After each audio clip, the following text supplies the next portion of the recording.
Irmãos, nós já estamos aí na 4ª semana da nossa série, que tem como nome Bases, Nossos Valores na Prática. E aí a gente diz que estamos falando dos nossos valores, vocês vão no corredor que eu vejo que os valores são outros, né? A gente está em processo de mudança mesmo dos nossos valores, mas não só dos nossos valores, mas da nossa missão, da nossa visão e dos nossos valores. Então, e esse ano em especial, a igreja completa 10 anos no mês de agosto. Um marco para a gente, um momento muito importante. Então, da ocasião do aniversário da igreja, nós vamos estar fazendo essa mudança, né, na nossa missão, visão e valores. Então, agora a gente já está passando aí os nossos valores que serão mudados a partir do mês de agosto. Como eu disse, hoje é o 4º sermão e a gente fala sobre pesca, onde cada letra dessa palavra significa um valor. P de proclamação, E de ensino, S de serviço, C de comunhão, que é exatamente hoje, e A de adoração, que vai ser na semana que vem. E quando a gente pensa em comunhão, a palavra comunhão, a gente percebe que tem a ver com relacionamentos. E se relacionar pode ser algo simples para mim e para você quando eu decido me relacionar com quem eu escolho. Fica fácil. Me relaciono com quem eu gosto.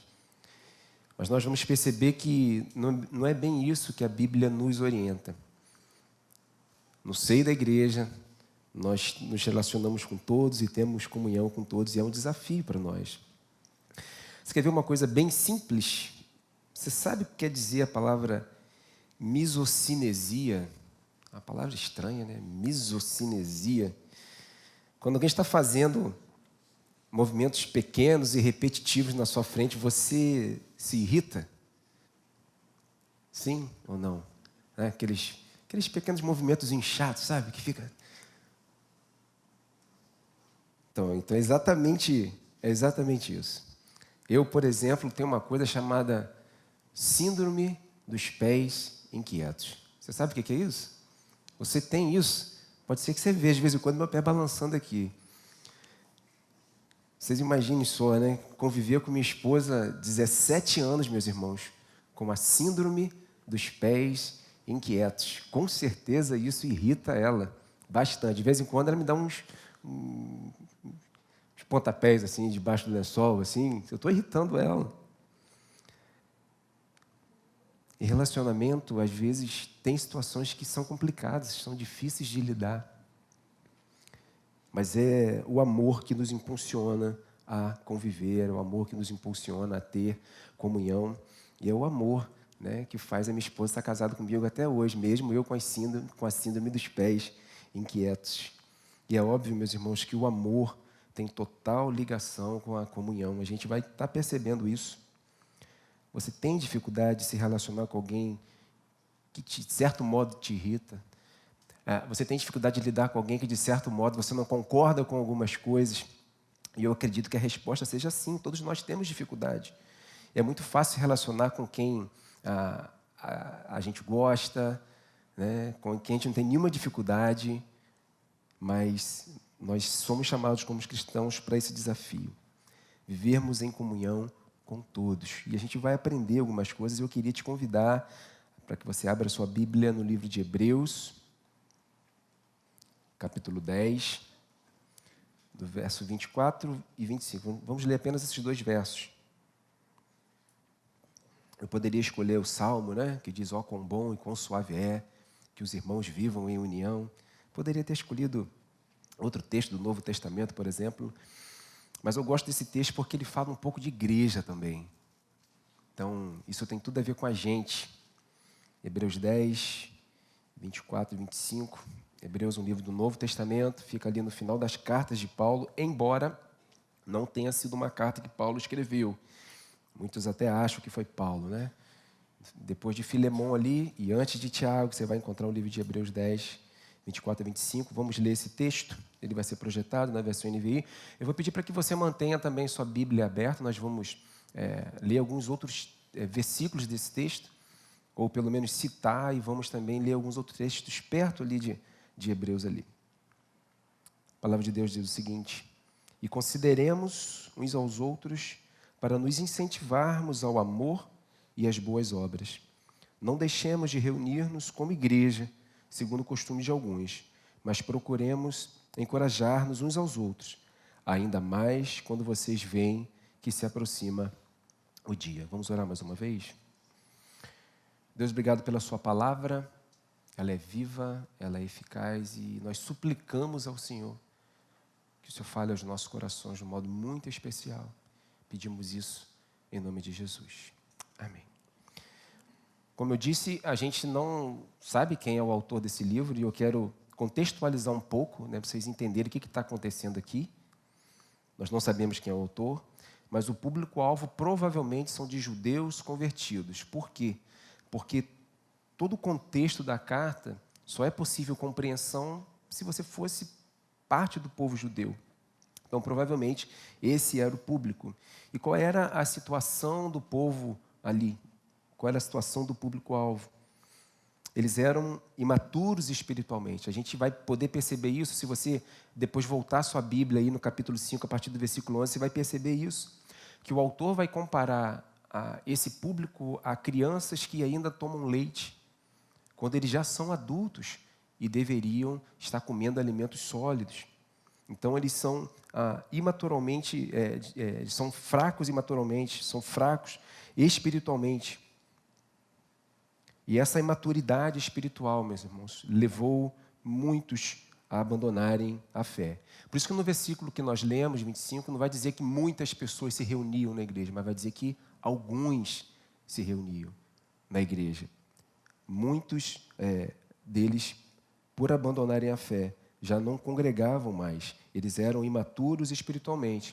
E essa é a intenção do autor, se dirigir a esse público para poder alertar e exortar eles. É importante entender, queridos, o contexto local. É importante a gente entender o que se passava naquela época, para a gente perceber hoje que nós não somos tão diferentes assim deles. Muitas vezes nós passamos pela mesma situação. E a igreja do primeiro século era assim. Antes de entrarmos exatamente nos versículos que nós lemos, o versículo 24, o versículo 25, tem algo interessante nos versículos anteriores. Esse parágrafo, esse texto começa a partir do versículo 19. Nós lemos do 24 ao 25, mas ele começa um pouquinho antes a falar no versículo 19 e ele vai dizer, ele vai começar falando que agora, através do que Cristo fez, eles tinham livre acesso ao Pai. Ele vai falar que vocês podem entrar agora na presença do Altíssimo, porque o que Jesus fez abriu um novo e vivo caminho, aquilo que era impossível para nós, termos acesso diretamente a Deus, através do que Cristo fez na cruz. Isso passou a ser possível para eles, porque como vai dizer o texto, Jesus Cristo abriu para eles um novo e vivo caminho. Se vocês olharem na Bíblia de vocês vão perceber que isso está registrado do versículo 19 até o versículo 21. E os próximos 3 versículos, ele vai falar sobre o que nós chamamos na música de uma tríade, ou de uma trinca, né? Outras expressões. Ele vai falar no versículo 22 de fé, ele vai falar no versículo 23 de esperança, e ele vai falar no versículo 24, que nós lemos sobre amor. Ele vai fazer um convite à perseverança através da fé, da esperança e do amor. E é interessante que ele vai fazer esse adendo nesses 3 versículos, mas os próximos 3 capítulos de Hebreus, eu te convido em casa, você dá uma lida ou dá uma conferida nisso. Os próximos 3 capítulos de Hebreus, capítulo 11, ele vai falar sobre fé, e aí esse texto é bem conhecido, né? Galeria dos heróis da fé. No capítulo 12, ele vai falar sobre esperança, e no capítulo 13, ele vai falar do amor prático. Fé, esperança e amor. Eu voltei um pouquinho, embora não seja o nosso foco aqui diretamente, mas eu quero que vocês gravem isso. Fé, esperança e amor. Nós vamos voltar a falar nisso mais na frente um pouquinho. Pensando nos versículos que nós lemos. Versículo 24. E consideremos uns aos outros para nos incentivarmos ao amor e às boas obras. Quando o autor diz aí, consideremos uns aos outros, significa que precisamos considerar atenciosamente, fixar os olhos, pensar seriamente. Ou seja, que como cristãos, como cristão, eu preciso dar atenção a isso. É algo importante e fundamental. Aqui não é uma condição, mas é uma exortação, é uma ordem que eu devo considerar o outro. E essa expressão uns aos outros, essa expressão de mutualidade, ela aparece pelo menos 50 vezes no Novo Testamento. Pelo menos 50 vezes vocês vão ver no Novo Testamento a expressão uns aos outros ou uns dos outros. Então, se a palavra de Deus fala tanto sobre isso, é porque isso é algo importante, isso é algo precioso para mim e para você. Amar uns aos outros, levar a cargo uns dos outros, suportar uns aos outros, exortar e edificar uns aos outros, considerar uns aos outros, confessar os pecados uns aos outros, servir uns aos outros, sujeitar uns aos outros, cuidar uns dos outros, consolar uns aos outros e tantos outros que são citados no Novo Testamento. A Bíblia não nos orienta a praticar a mutualidade cristã somente com quem eu tenho facilidade de me relacionar. Mas isso é um convite, ou melhor, isso é uma exortação para todos. Nós somos chamados, queridos, a ter comunhão com todos, e isso não é fácil. Isso dá trabalho. Porque se eu fosse me relacionar apenas com quem eu gosto, seria super simples. Mas o convite é que eu me relacione com todos na igreja. E como eu disse, isso dá trabalho. Às vezes é preciso investir tempo e recurso. Mas é isso que Deus espera de mim e de você. E é isso que glorifica a Deus. E o que nos motiva a isso?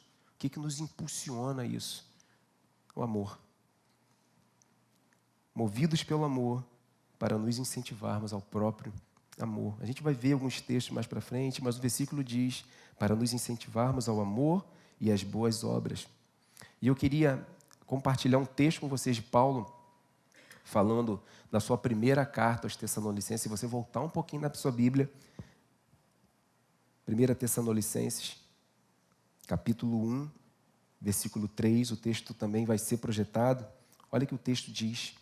Lembramos continuamente, diante de nosso Deus e Pai, o que vocês têm demonstrado, o trabalho que resulta da fé, o esforço motivado pelo amor e a perseverança proveniente da esperança em nosso Senhor Jesus Cristo.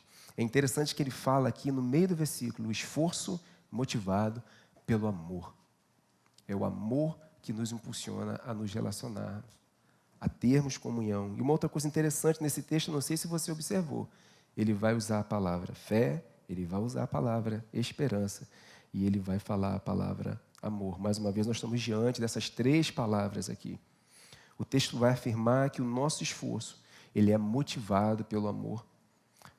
O amor entre os irmãos ali, ele só aumenta. Olha o que vai dizer agora, 2 Tessalonicenses. A referência está errada, é capítulo 1, versículo 3.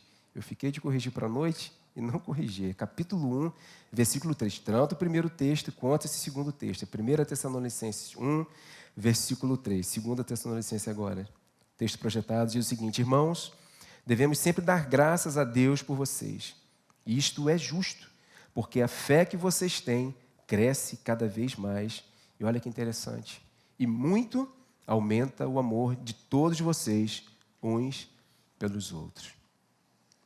É uma igreja que ama. O amor entre os irmãos só cresce. É comunhão em amor. Comunhão motivada pelo amor. E eu queria saber se isso mexe com você. Essa necessidade, esse desejo de se relacionar com as outras pessoas. Isso te incomoda? De fato, nós nos esforçamos em amor para, como o próprio texto diz, nos incentivarmos ao amor e às boas obras. E não é só o amor que cresce, a gente percebe, mas o serviço, ou seja, as boas obras também crescem. E isso é maravilhoso para a igreja. É uma conta simples. Quanto mais eu amo o meu irmão, mais comunhão eu tenho com ele. E o resultado disso é que o amor no seio da igreja, no meio da igreja, ele só aumenta. Nesses versículos que nós lemos, onde Paulo fala para a igreja ali em Tessalônica, Paulo faz orações de gratidão a Deus pelo fato do amor aumentar, do esforço em amor para se relacionarem uns com os outros, Paulo se preocupa com isso e agradece a Deus pela vida daqueles irmãos.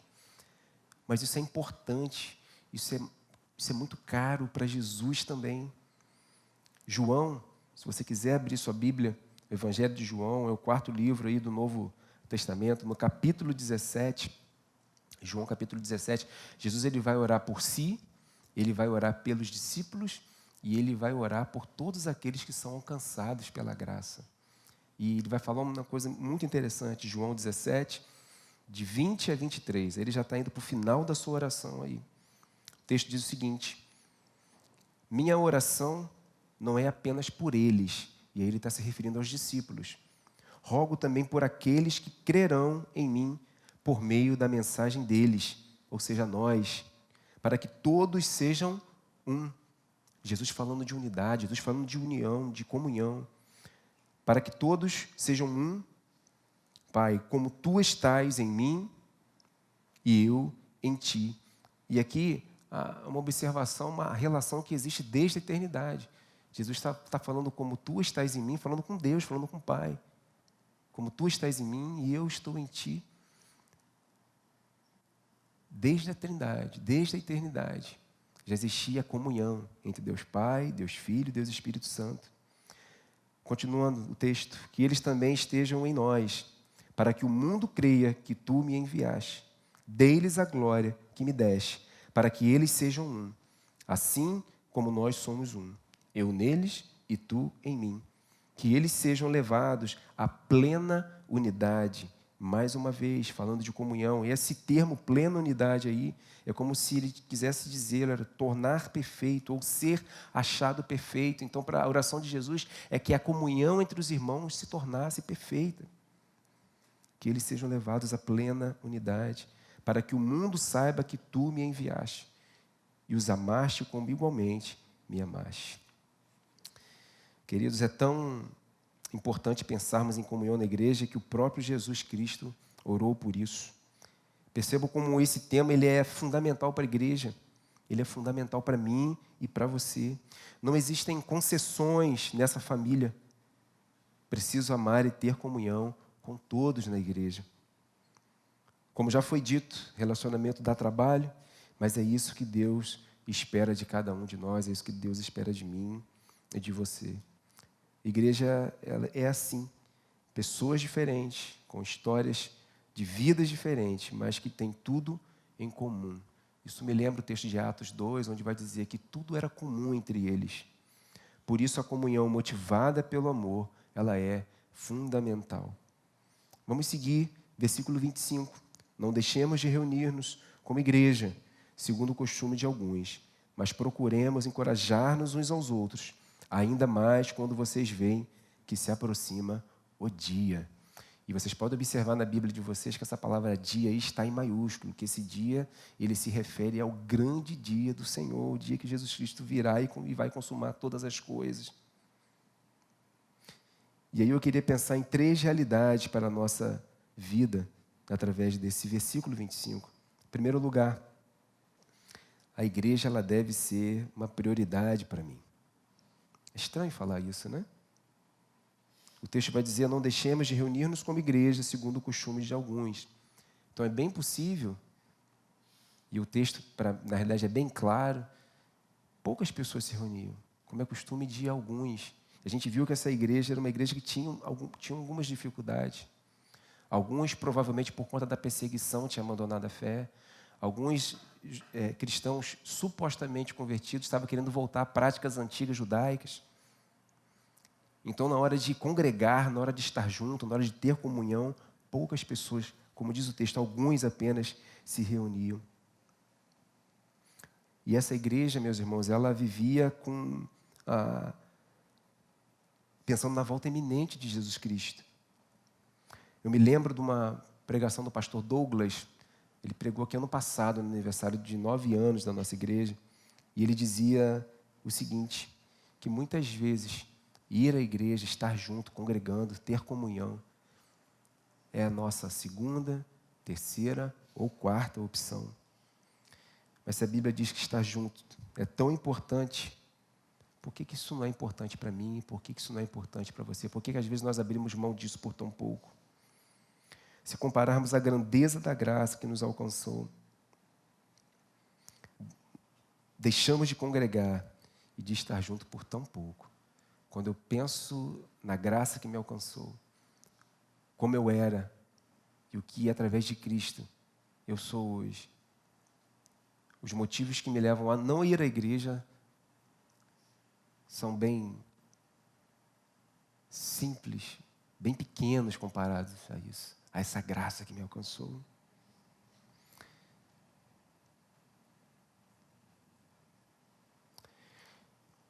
E quais são os motivos, meus irmãos, que me levam a fazer isso? Quais são os motivos que me levam a estar desse jeito?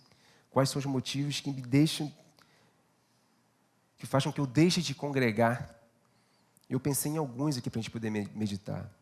Em primeiro lugar, pode ser por decepção com alguém. Pode ser que você tenha se decepcionado com alguém na igreja. Pode ser que você tenha se decepcionado com alguma coisa na igreja. Pode ser que você tenha se decepcionado com alguma liderança da igreja.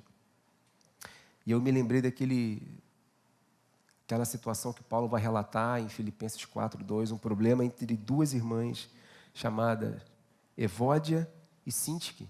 Isso é registrado em Filipenses 4, versículo 2. Elas estavam tendo problemas de relacionamento. Para a gente perceber que isso é comum, isso é normal, isso pode acontecer. A questão é como eu lido com isso. Duas irmãs estavam com problema da igreja, e às vezes quando a gente tem problema na igreja, às vezes o mais fácil é simplesmente sair, abandonar, deixar de ir à igreja. E qual é a orientação que Paulo dá para aquelas duas irmãs? Para que elas entrem em harmonia. Não abandone a fé, mas resolva o problema de vocês. Estejam em comunhão, resolva o problema de vocês e estejam em harmonia. O segundo motivo pode ser que nós estejamos imaturamente, pode ser por imaturidade espiritual. E a gente viu que esse público-alvo tinha esse problema. E o que me leva a ter imaturidade espiritual? Ou estar fraco espiritualmente? É quando eu deixo de me relacionar com o Senhor. Quando eu deixo de buscar a Deus. Eu deixo de crescer. E até nisso, meus irmãos, estar em comunhão na igreja é importante. Porque nós estamos juntos aqui e um ajuda ao outro. Olha uns aos outros sendo praticado no seio da igreja. Porque quando eu preciso, eu tenho um irmão que me ajuda. Porque nós vivemos em comunhão. E pode ser também, meus irmãos, que de fato a igreja não seja importante para você. Se a igreja não é importante para você, a pergunta que fica é: será que eu realmente fui alcançado pela graça? Será que ir à igreja ou ir a um clube social, por exemplo, tem o mesmo sentimento no meu coração? Eu venho à igreja, eu converso com as pessoas, a gente ri, a gente conta piada, a gente se diverte, a gente ouve uma boa música, e é tão legal. Eu vou para casa super feliz. E às vezes o mesmo sentimento de ir a um clube, por exemplo, onde eu vou e ali eu encontro alguns amigos, dou risadas, me divirto e vou para casa feliz, mas igreja é diferente. Mas se a igreja é importante para você, não será por qualquer motivo que você deixará de congregar, que você vai deixar de estar junto em comunhão com seus irmãos. Estar aqui é diferente. Quando nós nos reunirmos como igreja, Deus está presente no meio de nós e coisas fantásticas e extraordinárias acontecem.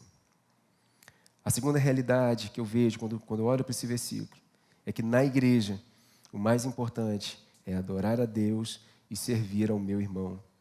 A comunhão e o serviço é um outro assunto que nós já estudamos aqui. A comunhão e o serviço, eles estão entrelaçados. Porque quando eu sirvo ao meu irmão, eu estabeleço comunhão com eles. Então, eles estão muito entrelaçados ali. O texto vai usar uma palavra pequena, mas que é fundamental para a nossa compreensão. Se a gente olhar o versículo 25, a gente vai perceber que ele continua o versículo dizendo: mas procuremos encorajar-nos uns aos outros. Essa palavra mais, ela introduz uma transição para o assunto principal. É como se ele dissesse: mas é disso que eu estou falando. É isso que é importante. Ir à igreja é um ato, é uma decisão baseada nas nossas convicções, na nossa fé. Nós cremos, olhamos para a palavra e percebemos que ir à igreja é fundamental, é importante. Mas o que acontece na igreja é maravilhoso. Em primeiro lugar, nós adoramos a Deus. Afinal de contas, foi para isso que nós fomos criados. Quando Deus cria o homem, Ele cria o homem para que o homem o adorasse, para o louvor e glória do Senhor. Então, o foco principal do nosso culto é adorarmos a Deus. Mas o que acontece no culto, e que é fundamental também para a igreja, é o relacionamento entre os irmãos. Mas procuremos encorajar-nos. Essa palavra encorajar, ela pode ser traduzida por admoestar, exortar, rogar, consolar, fortalecer, receber, confortar, instruir, ensinar. Ou seja, tudo isso só é possível tendo comunhão, só é possível se relacionando, só é possível, como diz, estando todo mundo junto e misturado. São ações que me levam diretamente ao próximo. São ações que me levam diretamente ao meu irmão. Eu não consigo exercer todas essas ações assim sozinho. Eu preciso de gente, eu preciso de pessoas. Eu preciso estar em comunhão com os meus irmãos. E a verdade é que somos muito mais felizes quando nós nos relacionamos. Eu vou à igreja para adorar a Deus e para servir ao meu irmão e viver em comunhão com ele. Eu vou à igreja para me doar, para ofertar a minha vida. Atos 20, 35, é um texto que eu gosto muito, diz o seguinte: a maior felicidade é em dar do que em receber. E aí eu sempre penso quando a gente dá ou recebe presente. Eu não sei como é para você essa sensação de dar e de receber presente. Eu, quando recebo presente, eu fico feliz. Não estou dizendo que eu não fico feliz, não. Eu fico feliz quando eu recebo presente. Claro que fico. Mas quando a gente dá o presente e vê no semblante da pessoa a sua reação de felicidade, de gratidão, isso é muito mais prazeroso. É como se comparasse a uma árvore, por exemplo.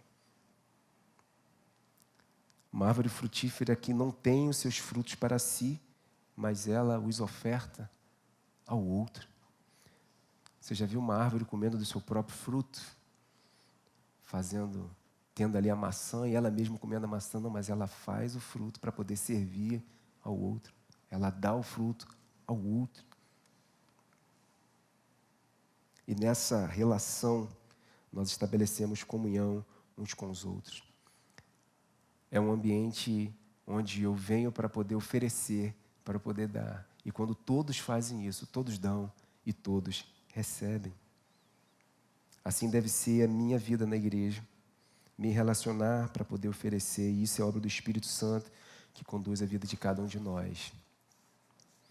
Em terceiro lugar, a terceira realidade que eu vejo nesse versículo 25 é que um dia estaremos com Deus em eterna comunhão de amor. O texto finaliza dizendo: ainda mais quando vocês veem que se aproxima o dia. Como eu já disse, eles viviam na expectativa iminente da volta de Cristo. E vocês se recordam que eu disse lá no início, do versículo 19 ao versículo 25, que falava de 3 palavras, de uma tríade, de uma trinca: fé, esperança e amor. E esse tema era tão importante que nos próximos capítulos de Hebreus, ele iria tratar desse tema em cada um dos próximos 3 capítulos. Deixe-me fazer uma ponte desse assunto com relação à igreja, comunhão à igreja, com a igreja de Corinto. Essa igreja tinha muitos problemas de relacionamento. Logo, ela tinha problema em viver em comunhão. No capítulo 11 de 1 Coríntios, o texto vai dizer que eles tinham um problema quando eles celebravam a ceia do Senhor. Aqueles que tinham mais dinheiro, tinham mais recursos, eles chegavam mais cedo, comiam, bebiam. Alguns chegavam até a se embriagar. E quando chegavam os irmãos mais humildes, aqueles que não tinham tanta condição, não comiam nada, ficavam com fome. Aqueles irmãos eram humilhados. Isso era um problema de comunhão, porque lembra do clube, eu me relaciono com quem eu gosto. Então eles chegavam, se relacionavam entre eles, não se relacionavam com todos. Era uma igreja que tinha problema de relacionamento, de comunhão. Já no capítulo 12, o problema era com os dons. Um achava que o dom dele era mais importante que o do outro. Se eu profetizo, o meu dom é mais importante. E como é que Paulo vai tratar isso? Ele vai fazer uma comparação com o corpo humano, com os membros do corpo humano, onde todos têm a sua função, independente de serem grandes ou se eles são pequenos. Mas todos eles têm funções fundamentais e não existe hierarquia e todos estão ligados. E para o bom funcionamento do corpo, todos os membros têm que estar bem. Isso é viver em comunhão, isso é viver em comunidade. Eu preciso me relacionar com todos e todos são importantes. Não existe hierarquia. E como é que Paulo vai resolver tudo isso? Ele vai exortando aquela igreja e no final ele vai falar no capítulo 13 de 1 Coríntios. Ele vai começar dizendo, ainda que eu falasse a língua dos homens e dos anjos, e se eu não tivesse amor, eu nada seria. E ele vai continuar discorrendo no texto. E no versículo 13, no final desse capítulo 13 de 1 Coríntios, ele vai dizer o seguinte: assim, permanecem agora estes três: a fé, a esperança e o amor. O maior deles, porém, é o amor. Um dia, e eu coloco dia aqui também em letra maiúscula, um dia não precisaremos mais de fé e de esperança, pois estaremos frente a frente com a concretização da nossa fé e da nossa esperança. E o que vai ficar, e o que vai nos gestar, e o que vai sobrar, o que nós vamos viver eternamente, o amor. Fé, esperança e amor. Porém, o mais importante é o amor. O amor que nos motiva a vivermos em comunhão. Certa vez um jovem perguntou a Agostinho o que Deus fazia na eternidade. E Agostinho, de maneira bem simples, disse: ele amava. O amor é maior, pois ele é eterno. O amor é a motivação por trás da nossa comunhão. E eu sei que é difícil, mas como o versículo Tessalonicense diz, o que nos impulsiona, o que nos motiva a vencermos algumas dificuldades para estarmos em comunhão é exatamente o amor. É assim desde a eternidade, quando o próprio Deus tinha uma relação de comunhão na Trindade, Deus Pai, Deus Filho, Deus Espírito Santo. Todos se doavam. Era assim no passado, quando Deus cria o homem e se relaciona com ele.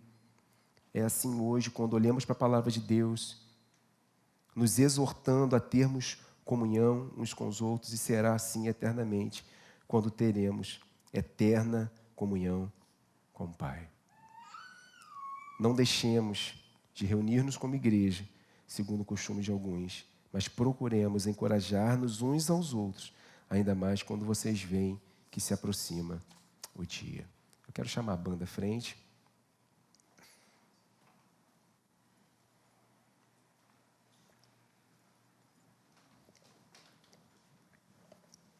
E a gente já está caminhando para o fim.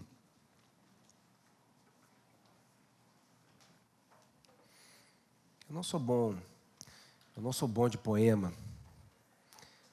mas vou me arriscar a citar um poema aqui de T.S. Eliot, de 1934, que diz o seguinte: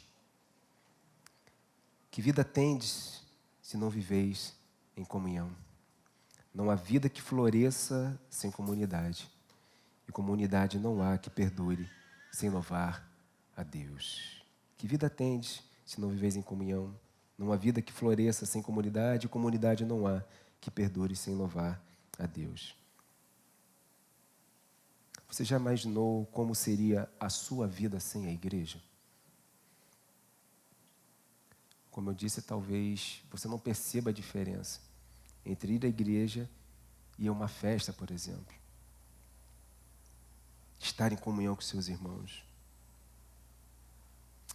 Ir à igreja e ter comunhão com os irmãos é importante para você? Ou eu só tenho comunhão com quem eu escolho? É um desafio para mim e para você, quanto igreja. Me relacionar com todos. Talvez você pode dizer que você pode ser igreja sozinho, mas não é isso que o texto da palavra de Deus nos aponta. Eu não consigo ser igreja sozinho. Como é que eu olho para tanto uns aos outros na Bíblia e posso dizer que eu consigo ser cristão sozinho, que eu consigo ser igreja sozinho? Isso não é possível. A cruz de Cristo, meus irmãos, além de nos dar um sangue que nos salva, ela também nos deu uma família para que vivêssemos em comunhão e não vivêssemos sozinhos. Vou citar um outro texto de Ian Blackburn. O inglês está horrível, mas é mais ou menos esse o nome, Ian Blackburn. Comunhão não significa reunir-se com outros crentes para falar sobre esporte, diversões, clima, economia ou política, embora não exista qualquer prejuízo em fazermos isso. Problema nenhum. Quando eu encontro com o pessoal, só dá futebol, só falo sobre Fluminense, só alegria. E problema nenhum nisso. E ele segue dizendo, pelo contrário, comunhão é compartilhar de coração, uns com os outros, as coisas do Senhor Jesus e de sua palavra. A singularidade da comunhão cristã se encontra em sermos capazes de conversar e compartilhar juntos as alegrias, a felicidade, as vitórias, os problemas, as tentações, as tristezas e as bênçãos de nosso andar com Deus. A gente pode se encontrar e se divertir, conversar sobre tanta coisa, mas precisamos compartilhar também do que Deus tem feito em nosso meio. Conversarmos sobre a Bíblia, sobre a palavra, conversarmos sobre o dia que se aproxima, o dia que Jesus Cristo vai voltar e vai levar a sua igreja com Ele. Isso precisa arder em nosso coração. E precisamos ser motivados pelo amor a vivermos em comunhão, vivermos uns com os outros. Que vida tendes se não viveis em comunhão? Eu quero concluir, de manhã cedo eu falei, eu quero concluir citando um versículo, mas não é versículo, tá, irmãos? É brincadeira. Fundamental é mesmo o amor. É impossível ser feliz? Vocês conhecem esse versículo, não é? Fundamental é mesmo o amor. É impossível ser feliz sozinho. Não é um versículo, tá? Deixar bem claro. É uma música de Tom Jobim. Mas é verdade. É impossível ser feliz sozinho. Se relacione, viva em comunhão e viva para a glória de Deus. Em nome de Jesus e que Ele te abençoe.